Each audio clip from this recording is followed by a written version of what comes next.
மணியக்கா என்ன பண்ணிட்டு இருக்கீங்க? அதை ஏன் கேட்குறிய? இது ஒரு பேசனா? தைக்கவும் முடியல, ஒன்றும் வரல. இப்படி இதை இப்படி கட் பண்ணி ஒருக்கா விலைக்கு இருக்கா வேலை இந்த கம்மை வச்சு ஒட்டுறோம். இந்த ஒட்டி இருக்கோமா? இப்படி ஒட்டுனா கொஞ்சம் ஈஸியாக இருக்குது. நேரங்கட்ட நேரத்தில் இந்த ஸ்டோனையும் இந்த இப்படி துணியாக கொண்டு வந்து தைக்க எவ்வளோ லேட்டாக தெரியுமா? இந்த காட்டன் டிசைன்லாம் சீசன்லாம் வருதா? அங்கே பாருங்கள், அம்புட்டு ஸ்டோனுதே. இன்றைக்கி ஃபுல்லாக இந்த ஒட்டுற வேலையும் தைக்கிற வேலையுமாத்தே இருக்குது. சடன்னு ஒரு காட்டனை தைச்சோமா, ஒரு லேசை வச்சோமா, ஒரு டிசைனை போட்டோமா, வேலையை முடிச்சோமான்னு போகிறோமா?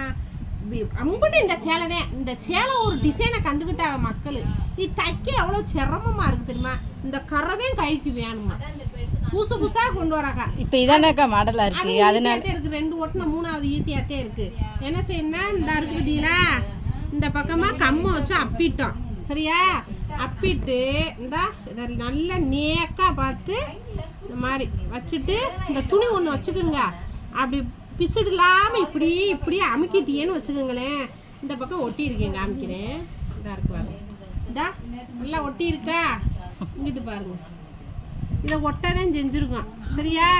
நல்லா ஒட்டி இருக்கு பாருங்க. காஞ்சிச்சுன்னா சரியா போயிடும். இந்த கம்மை வச்சு ஒட்டுங்க.